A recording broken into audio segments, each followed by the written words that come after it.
We must maintain that pioneering spirit that moves us forward. We got to be careful that we don't become comfortable where we are. We want God to make us uncomfortable and move us forward into His plan for our lives. We need to be about others. I don't care what color they are.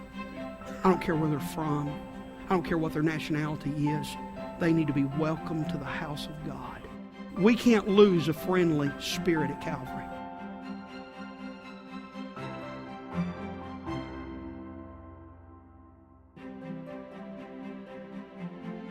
We can't lose that long arm of reaching out and saying, come on in, we're glad you're here, just like you were welcomed.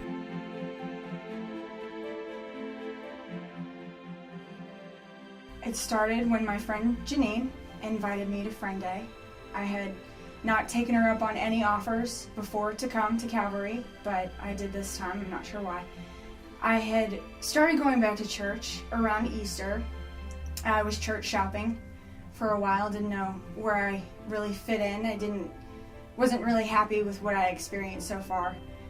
But I came to Calvary and I got more than I expected when I got here. So many people welcomed me. I didn't know what the preaching was going to be like. I was kind of nervous about that. But when the preaching started, there was so much enthusiasm, so much power behind what the preacher was saying. It was just great. And my life has just been complete 180. It's been so different. When we first came to Calvary, our very first visit, we were overwhelmed with how friendly the people were. And after our first visit, folks started visiting us and they just kept coming back, bringing us food. We were just overwhelmed with how nice everyone was and how much kindness was shown to us. And we've been here a year, this coming January. And once we made our decision to join, people just accepted us, took us right in, and in no time we felt like this was just family here. It's not just a place you come and worship or come and hear preaching, you become part of the family. And it's just been a wonderful experience in the year that we've been here. Well, first of all, I'd like to thank the Lord for saving me and being so good to me, man. He's really been good this year.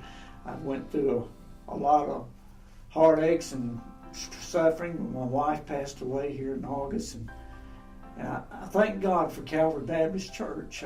Pastor Hill and a lot of the members came by at the funeral and through the time when she was dying. And it just sort of was a comfort to me just to have friends. And you know, it wasn't my own personal church, but they reached out to me and I became part of it. I feel like I'm part of the church now. We joined Calvary Baptist Church back in April of 2013. It was a very quick join. We found a church here, we came and we enjoyed it. David and Leah and Gay, they came to visit our home and she asked me to come to church with her and I rode the bus with them and I came here for about 6 months. Then I got on drugs again and, you know, just hurt my life. And Pam Blakely, she came to my rescue and invited me to come to the RU program.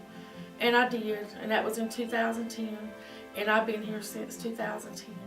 Yes, we all just fit right in. It feels like family. We're welcomed by so many people, just very friendly.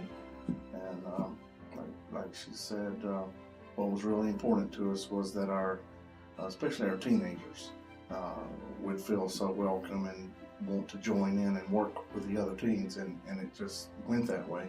And we felt when that happened that this is where the Lord wanted us. We came the Sunday after Thanksgiving of 2012 and have never left. My brother and sister-in-law has been coming here about 12 years, and they got to tell me about what good a church Calvary was. And so me and my wife decided to visit it one Sunday, and we got to coming, and the more we come, the better we liked it, and everybody was so friendly, and so we just decided to join. Calvary Baptist made a tremendous difference in our lives. We were in a very hard time in our lives. We were trying to see what God wanted for us. Our lives had been turned upside down, and God guided our steps to Calvary.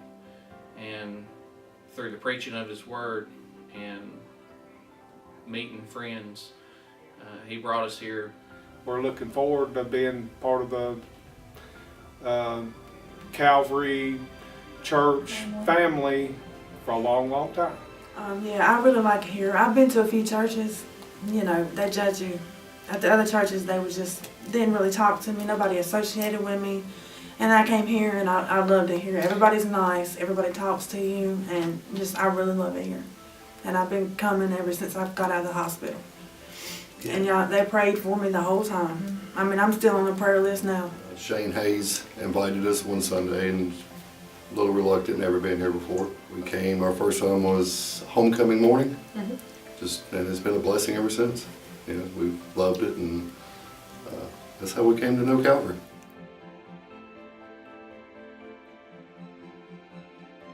Calvary's just been such a blessing to me, and I really don't know where I'd be without Calvary. Calvary has just welcomed me with open arms. I feel like I've grown up in this church.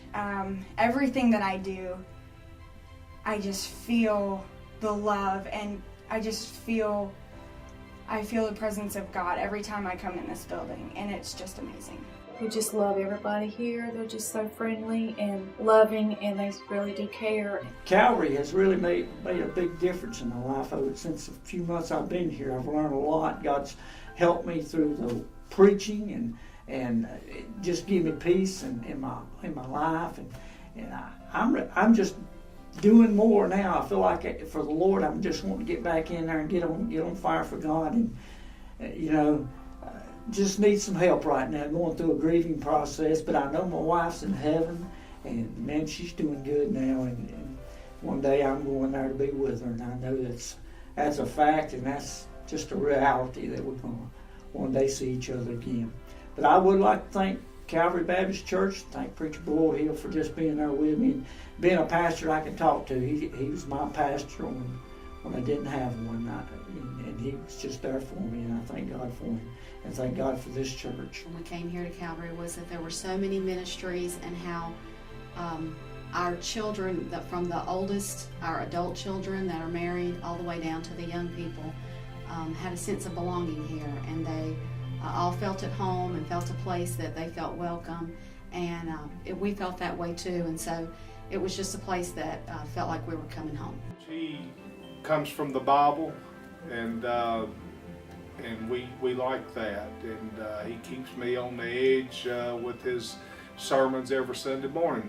We've been involved in small churches and very large churches. However, one thing that sets Calvary apart is that what makes Calvary unique is the love that they have for each other. Not necessarily lateral love, like we love each other, which is very, very important.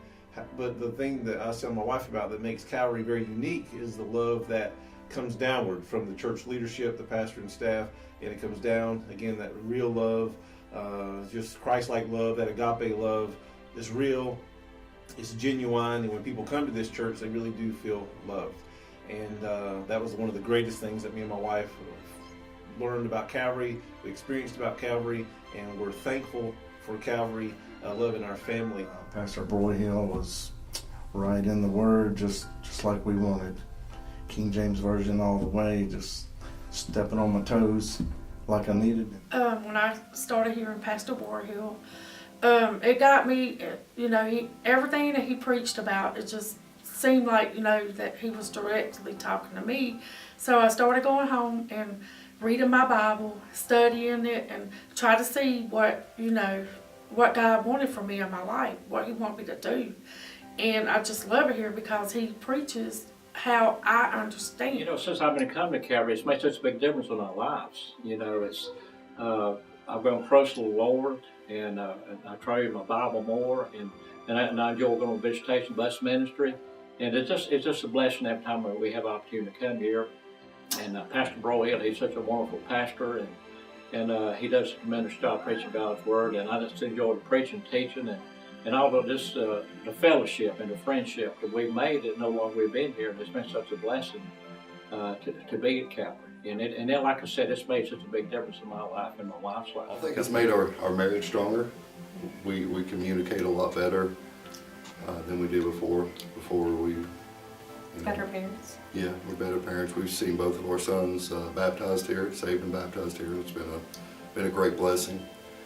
We met a bunch of people here. Calvary has been a blessing. The school's a blessing, and I just love everybody. I love everybody at the school here, and I just enjoy serving the Lord through Calvary here. So. You know, having a bad day and we'll get a text just out of the blue from somebody, you know, hey, we're praying for you, we're thinking about you, and it's meant a lot to our family.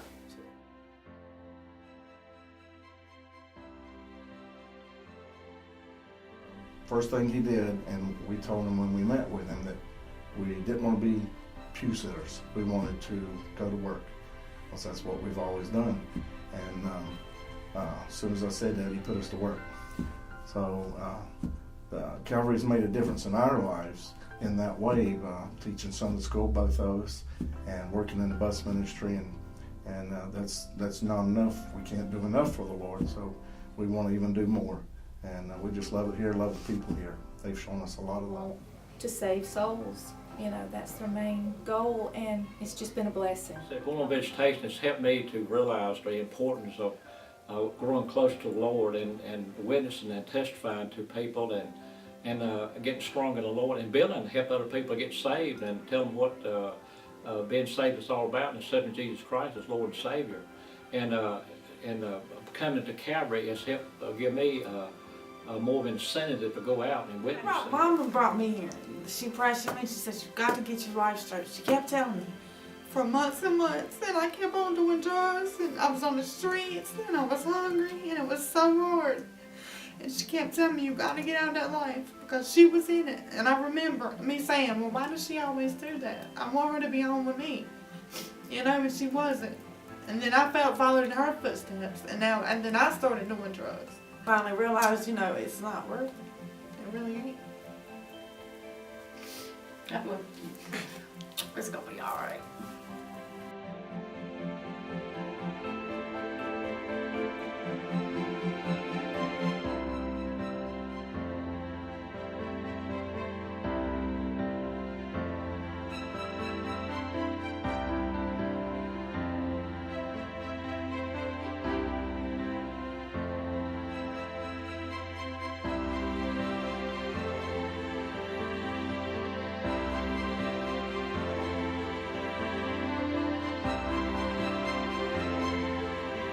So much has already been accomplished. So much has already been done. Back in February of 2006, when I candidated this church, one of the things that struck my heart was, can I really come here and make a difference? Is there anything left to do? And if we're not careful, church, we'll get in the mode that once we've moved to Main Street, build a building, seat 800 people, running 700-800 on a given week, that we've arrived. Can I tell you, there is still much land to be conquered. There is much to be done. There is a difference to be made.